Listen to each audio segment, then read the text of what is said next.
Hello, everyone. My name's Garth Allen. I'm the Spiritual Life Director here at Silver Bay YMCA. We're coming to you today from the historic Inn by the fireplace, and we're located in the Adirondack Park along Lake George, and we'd love for you to come see us sometime when the pandemic is over and it's safe and we can all enjoy the beauty of the lake and the Adirondacks together. I want to thank Kyle and Rob from the Alliance of New York YMCAs once again for inviting us to do these videos on self-care for YMCA professionals during this pandemic.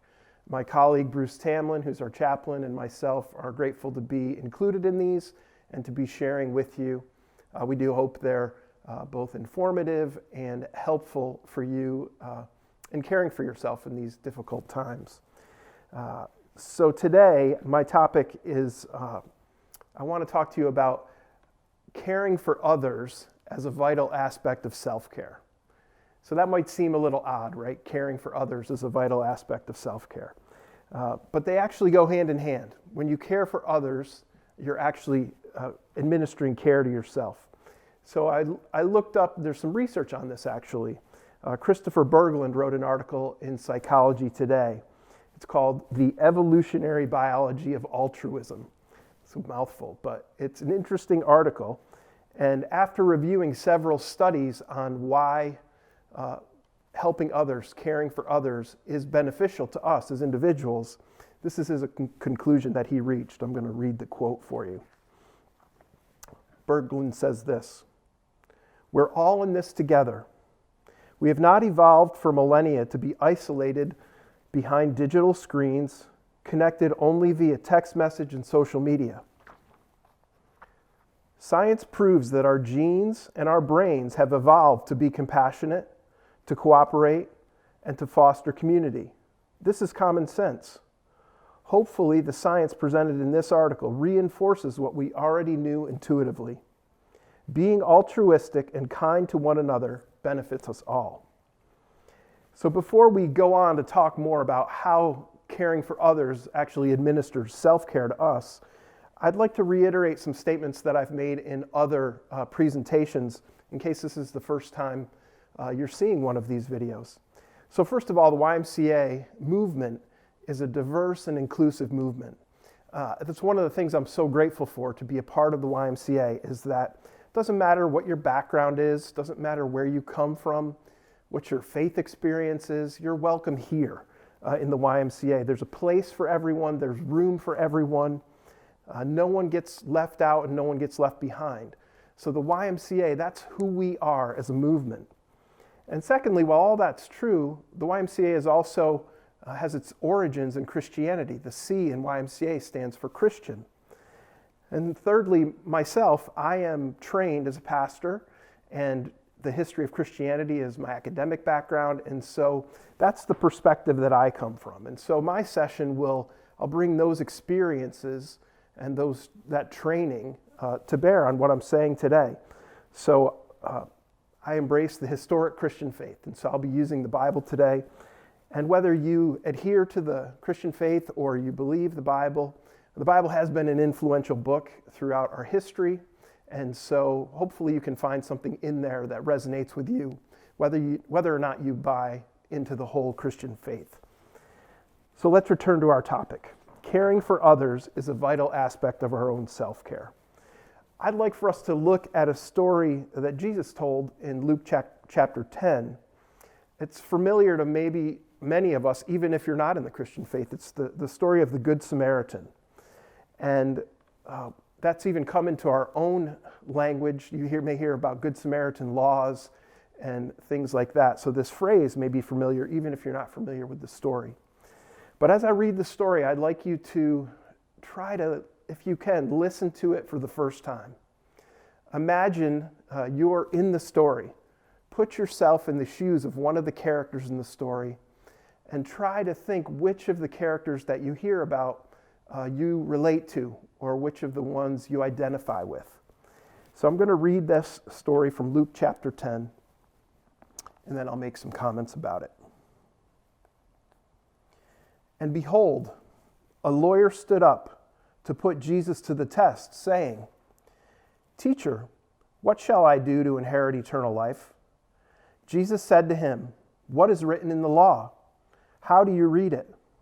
The lawyer answered, "You shall love the Lord your God with all your heart, and with all your soul, and with all your strength, and with all your mind. And you shall love your neighbor as yourself." And Jesus said to him, "You have correctly answered.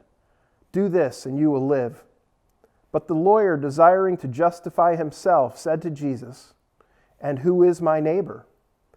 Jesus replied, "A man was going down from Jerusalem to Jericho, and he fell among robbers, who stripped him and beat him and departed, leaving him half dead.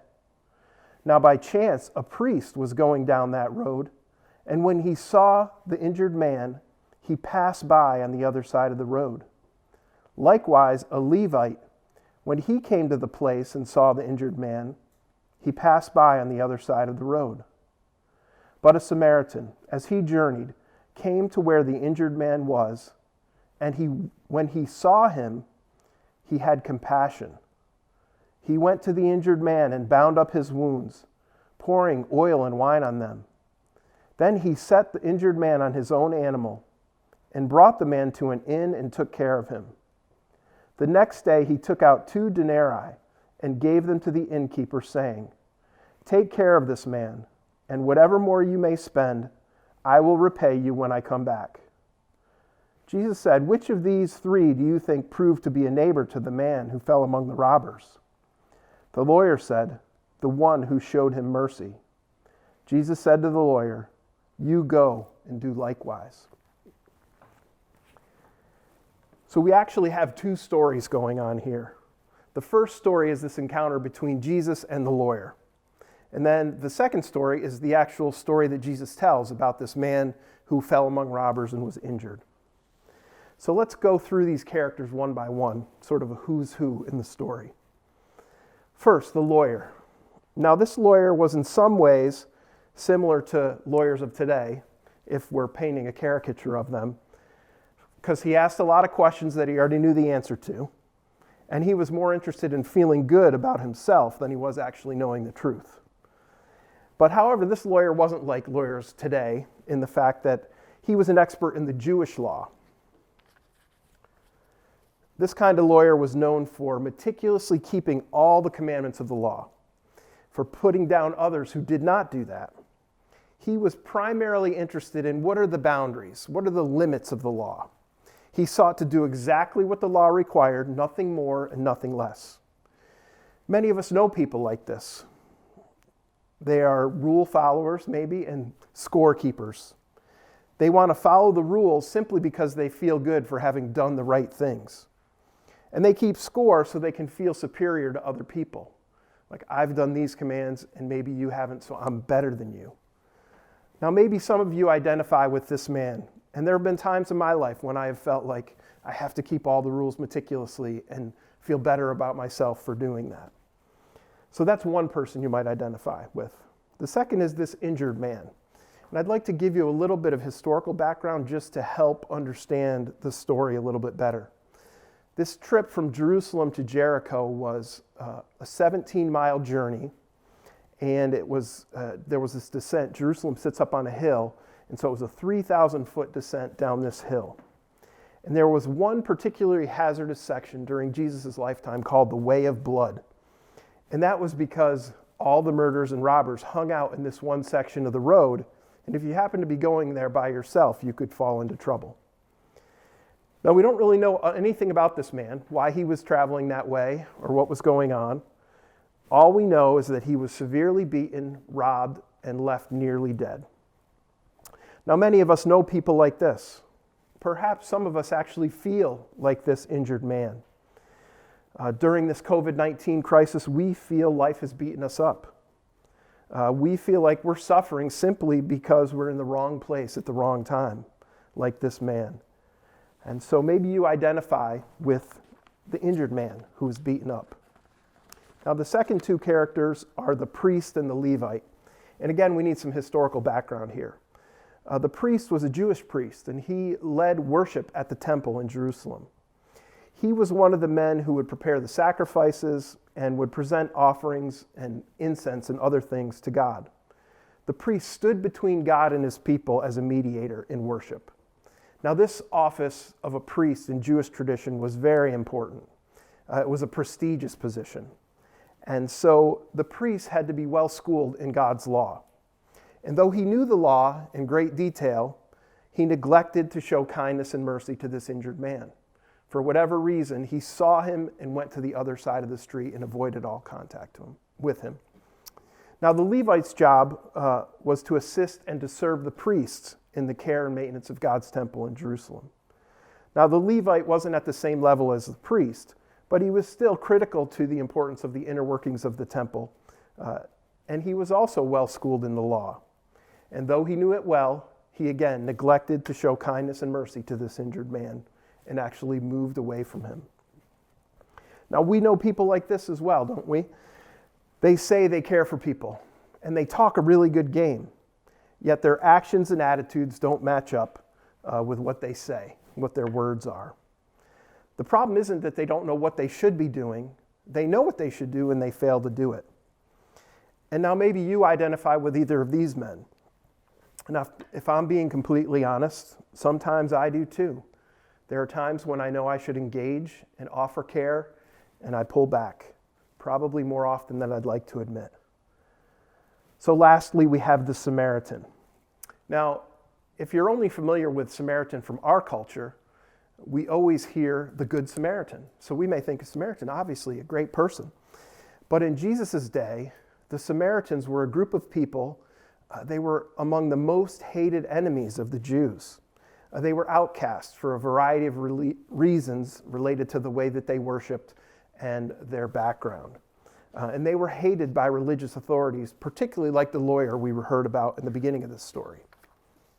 So it's very interesting that Jesus chooses someone who's an outcast and an enemy of the people to be the hero of the story.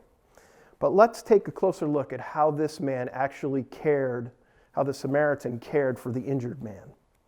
There are three things.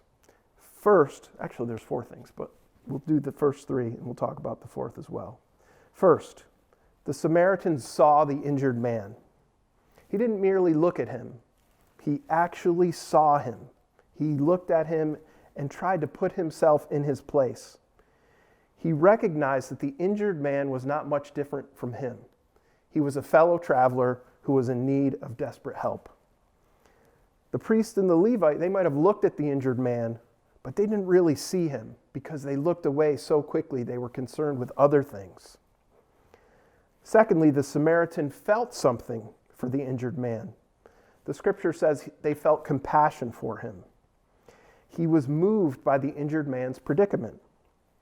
The Samaritan was able to put himself in the injured man's situation and actually feel empathy for him.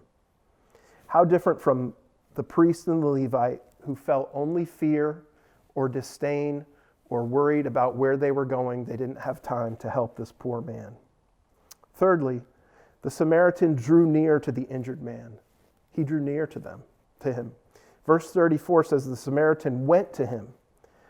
The Samaritan came close to the injured man while the priest and Levite crossed the street to actually distance themselves from the man.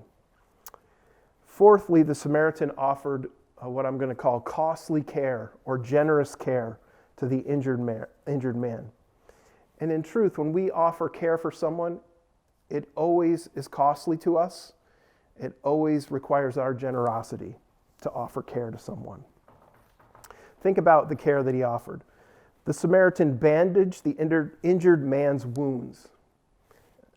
Now, the Samaritan obviously didn't have probably a first aid kit or Band-Aids, so he likely had to tear up some of his own clothing or some of his own blankets or something to make bandages for the man. That's costly. The Samaritan used both oil and wine, which were precious commodities in that day, to treat the man's wounds. Then it says the Samaritan lifted the injured man on his animal. So this required both physical effort and energy to lift an injured man onto the donkey, say. And then the Samaritan could no longer ride, he had to walk. So it cost him physically.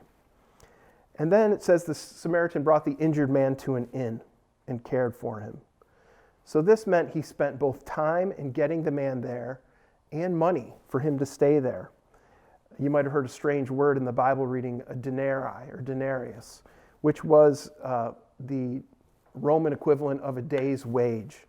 So if we think about it, the Samaritan spent money on an inn. So for us, maybe a good night at a hotel, at a decent hotel, costs $100 or $150, maybe more. And then we think about a denarius, a day's wage. In New York State, for an 8-hour day, you can make almost $100.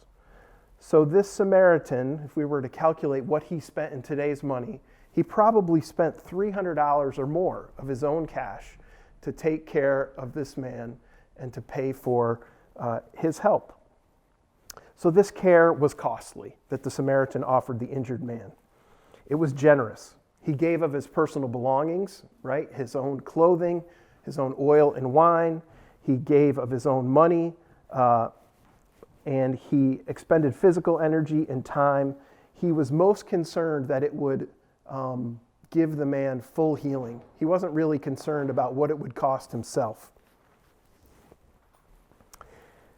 So the Samaritan actually loved his neighbor. And the lawyer's question at the beginning of the story, who is my neighbor? Jesus defines it as anyone in need. Not just the person that lives next door or the person across the street. Our neighbor is anyone who is in need. And the Samaritan says that anyone who is in need deserves our mercy, our compassion, and our empathy. So I hope each of you is beginning to see how this story, the story of the Good Samaritan, can connect with your own story. Each of us, upon hearing this message, has some choices to make. We can choose to be like the lawyer or the priest or the Levite, and when we see need, we can turn away and look away from it and not get involved, not get our hands dirty. We know at this time in New York State, there's great need because of the COVID-19 pandemic. And are we going to just look away from it, or are we going to engage in ways that maybe we won't literally get our hands dirty, but figuratively we need to get engaged in a way that's costly to us? We can choose to be like the Samaritan, right? And that's what I'm advocating. We can actually let ourselves see the need. And that's a challenge, because when we actually see the need, it can be painful. We know that to see the need and to feel the pain means that we need to get involved. So we could do that, we can see the need, and then we need to begin to allow ourselves to feel compassion, to feel mercy, to engage those feelings and let them lead us to do the other two things, to draw near. Now in this time, we're not supposed to draw physically near, but there are ways that we can connect with other people that is meaningful and that offers care to them. It may be by picking up the phone and calling someone who you haven't seen, maybe someone who's not engaged in a community like you are. It may mean paying for someone else's groceries or things like that. So there are ways to be engaged without being near physically. And lastly, be generous. Caring for others is costly, but in the end, there is a benefit from sharing and being generous that benefits ourselves by the feelings that we get of being good and kind and loving to our neighbors.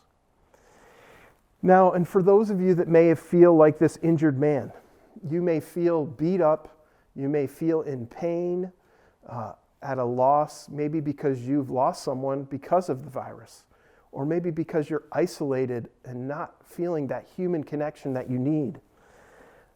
My plea to you is don't suffer in silence. Don't just try to carry that all on your own. There are people who care, so reach out to people in your family. If you don't feel like you have someone close in your family, reach out to someone in the Y community. Even reach out to myself or Bruce here at Silver Bay. You can find our emails on our website. You can call us, and we would love to talk to you. There is no need for people to suffer in silence during this pandemic. There's help available. There's hope for the future. At this time, it's okay to allow others to care for you, like this injured man. He needed care. He couldn't make it on his own. And all of us have times like that where we need to allow others to care for us. So thank you for your attention today to this video. I do hope that each of you is able to take something helpful from it, that your journey during this strange and difficult time is improved because you've learned something here today. On behalf of Silver Bay YMCA and the New York Alliance of YMCAs, we all wish you, your families, and your communities safety and health as we work together to get through the COVID-19 pandemic. Please take care of yourselves. Embrace this generous spirit of caring. God bless you all. Thank you.